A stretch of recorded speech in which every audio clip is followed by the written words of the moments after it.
اس میں آپ کو حقیقت بیان کر سکتا ہوں. اس میں حقیقت یہ ہے کہ پاکستان تحریک انصاف کا جو سیٹ کے اوپر 2018 میں ووٹ بینک تھا اس میں ہم نے اضافہ کیا ہے.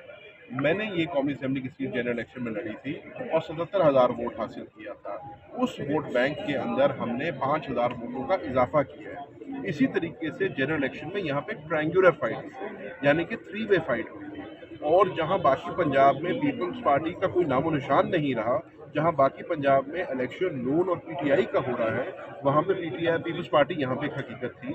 70,000 ووٹ موسیٰ گیلانی صاحب نے لیا تھا، 60,000 ووٹ غفار ڈوگر صاحب نے لیا تھا. ہوا کیا؟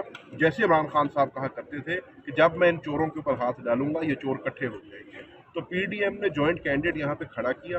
غفار ڈوگر صاحب کو لالی پاپ دی گئی ایس اے پی ایم کی، معاملے خصوصی کی، اور وہی غفار ڈوگر جو نعرے مارتے پھرتے تھے ملک کے غریب کی آواز بننے کا، ان کو غریب بھی بھول گیا اور انہوں نے موسیٰ گیلانی کی گاڑی کے پیچھے لگائی. تو اب آئندہ جنرل الیکشن میں ایسے نہیں ہوگا. جب جنرل الیکشن میں ہر جماعت اپنا اپنا الیکشن جا کے لڑے گی تو پاکستان تحریک انصاف کو ایک واضح برتری، 22,000 ووٹوں کی برتری حاضر ان کے اوپر، اور انشاءاللہ جنرل الیکشن میں ہم آپ کو جیت کے دکھائیں گے، یہ ثابت کر کے دکھائیں گے کہ یہ سیٹ کل بھی تحریک انصاف عمران خان کی تھی، یہ سیٹ آج بھی تحریک انصاف اور عمران خان کی ہے. یہ ایک غیر فطری الائنس بنا تھا اپنی چوری اور ڈکیٹی بچانے اور عمران خان کے خوف کے خلاف الائنس بنا تھا. وہ الائنس ٹوٹے گا اور جیت اچھا زین بھائی یہ جو پی ڈی ایم کا آپ کہہ رہے ہیں اتحاد ہے اس وجہ سے سیٹ آ گئی. پی ڈی ایم کا اتحاد تو پورے پاکستان میں ہے لیکن سیٹ صرف یہاں سے آپ ملتان سے آ رہے ہیں. کیونکہ پورے پاکستان میں عمران خان صاحب باقی تمام سیٹوں پہ الیکشن لڑ رہے تھے اور پی ڈی ایم نے ایک بیانیہ بنا دیا ہمارے خلاف کہ جی اگر ہمیں ووٹ دو گے تو ہم ایوان میں جائیں گے، انہیں ووٹ دو گے تو یہ حلف نہیں اٹھائیں گے. اور اس بیانیے کے تحت ان کو تھوڑی بہت ٹریکشن ملی. جہاں تک عمران خان صاحب کی ذات کا سوال ہے، عمران خان کی ذات، عمران خان کا اسٹیچر جو ہے اس سے بالا تر ہے، اور پاکستان کی عوام نے یہ فیصلہ کر لیا ہے کہ ہم نے آئندہ ووٹ عمران خان کو دینا ہے اور بلے کے نشان. اچھا آپ کا پی ٹی آئی کا ایک سب سے بڑا ایجنڈا اور موٹیو تھا موروثی سیاست کے خلاف آپ لوگ، کہیں ایسا تو نہیں کہ پی ٹی آئی کا ووٹر جو کارکن سپورٹر وہ موروثیت کی وجہ سے آپ کے ایجنڈے کی وجہ سے یہاں پہ موروثیت آ گئی ہے، ٹکٹ وہی مل رہا ہے، اس وجہ سے آپ لوگوں کو وہ ووٹ نہیں پڑا، ناراض ہو گیا ووٹر آپ کا؟ دو باتیں ہیں. پہلی بات تو موروثیت کو آپ ڈیفائن کریں. موروثیت وہ چیز ہوتی ہے کہ اگر میری جماعت میں مجھے وائس چیئرمین کا عہدہ دے دیا جائے کیونکہ میرا والد وائس چیئرمین تھا. موروثیت وہ ہوتی ہے کہ میرا والد جو ہے بیماری کے بہانے بھاگ جائے ملک سے اور مجھے وائس چیئرمین بنا دیا جائے پارٹی کا. موروثیت وہ ہوتی ہے کہ میری والدہ کے انتقال کے بعد مجھے پرچی دکھا کر پارٹی کا چیئرمین بنا دیا جائے. اگر ایک جماعت کسی بھی ایک شخص کو، اور ہر پاکستانی کا بنیادی حق ہے الیکشن لڑنا، اگر ایک جماعت کسی بھی شخص کو ٹکٹ دیتی ہے اور اس کو عوام کے آگے پیش کرتی ہے کہ وہ عوام سے ووٹ لے تو وہ موروثیت کے ذمے میں نہیں آتا، کیونکہ ہر پاکستانی کا حق ہے الیکشن لڑنا.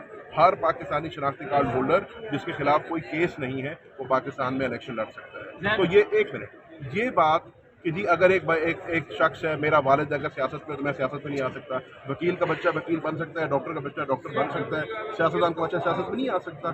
یہ ہمارا ایک بیسک بنیادی رائٹ ہے. دوسری بات آپ جو کریں موروثیت کی، پاکستان تحریک انصاف کا ووٹر مایوس نہیں ہوا. پاکستان تحریک انصاف کا ووٹر ابھی بھی اس حلقے میں انٹیکٹ ہے. میں نے جو پہلے عرض کی 2018 کے اندر مجھے 77,000 ووٹ پڑے تھے، اس میں ابھی بھی 5,000 ووٹ کا اضافہ ہوا ہے اور 82,000 ووٹ ہمیں پڑا ہے اکیلی جماعت کو. اکیلی جماعت 14 جماعتوں کا مقابلہ کر رہی تھی، 14 جماعتوں کا مجموعی ووٹ 1,07,000 ہے. تحریک انصاف اکیلی کا 82,000 ووٹ ہے. تو پی ٹی آئی کے ووٹر نے کینڈیڈیٹ کو بھی تسلیم کیا، پی ٹی آئی کے ووٹر نے بیانیے کو بھی تسلیم کیا، پی ٹی آئی کے ووٹر نے بلے کے نشان پہ مہر بھی دیا.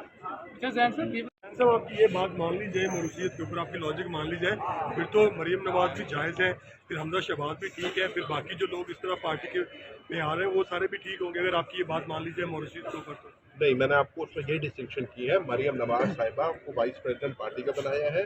مریم نواز صاحبہ کیبنٹ کی میٹنگز کو پریزائڈ کرتی ہیں. مریم نواز صاحبہ کی طرف ساری جماعت لیڈرشپ کے لیے دیکھتی ہے.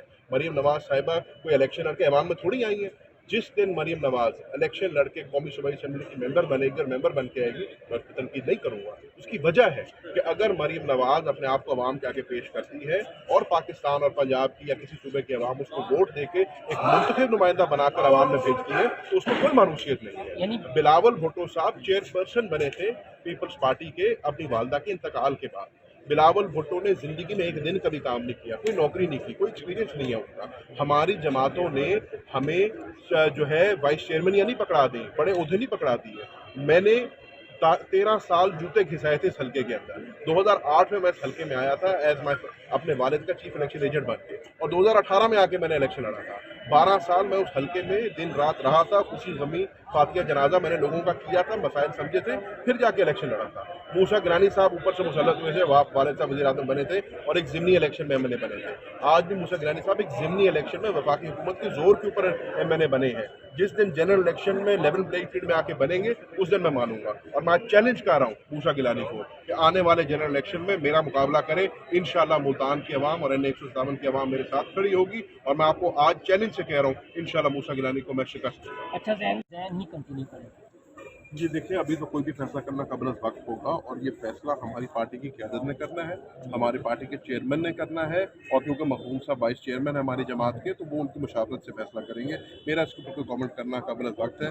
مجھے میری جماعت نے جو حکم دیا ہے میں نے اس حکم کی پابندی کی ہے. میں واحد بندہ ہوں پورے پاکستان کے اندر جس نے قومی اسمبلی کی سیٹ چھوڑی اور صوبے میں آ کے الیکشن لڑا, تب جب 20 لوٹے جو ہیں وہ ہماری پارٹی سے منحرف ہوئے تھے, جب ان کو ہائی کورٹ نے اور کورٹ کے آرڈر پر ان کو باہر نکالا گیا تھا, اور عمران خان کے بیانیے کی خاطر اور اس حقیقی آزادی کی خاطر میں نے یہ قربانی دی تھی. اور مجھے ملتان کے عوام نے تب بھی قبول کیا, اور جس کو پنجاب کی 20 سیٹوں میں سب سے مشکل الیکشن کہا جاتا تھا PP 217 کا, اس میں مجھے کامیاب کیا اور مجھے یہ اعزاز بخشا کہ میں ان کی نمائندگی اس ایوان میں یہ بتائیں کہ کہا جاتا ہے 2023 میں مجھے پتہ نہیں تاثر کون دیتا ہے. دو میں سے ایک باتیں ہو سکتی ہیں, یا تو شاہ محمود قریشی اسٹیبلشمنٹ کا بندہ ہو سکتا ہے, یا شاہ محمود قریشی اس مراسلے کا ماسٹر مائنڈ ہو سکتا ہے. یہ دونوں چیزیں اکٹھی نہیں ہو سکتی. تو فیصلہ آپ نے کرنا ہے کہ یا شاہ محمود قریشی اسٹیبلشمنٹ کا بندہ ہے, یا شاہ محمود قریشی جو ہے وہ اس پورے مراسلے کا اور اس پوری سائفر کی جو ساری بات کی جا رہی ہے آج, اس کا وہ ماسٹر مائنڈ ہے. دونوں چیزیں جو ہے اکٹھی ہو نہیں سکتی. فیصلہ میں آپ کو چھوڑ دیتا ہوں. اوکے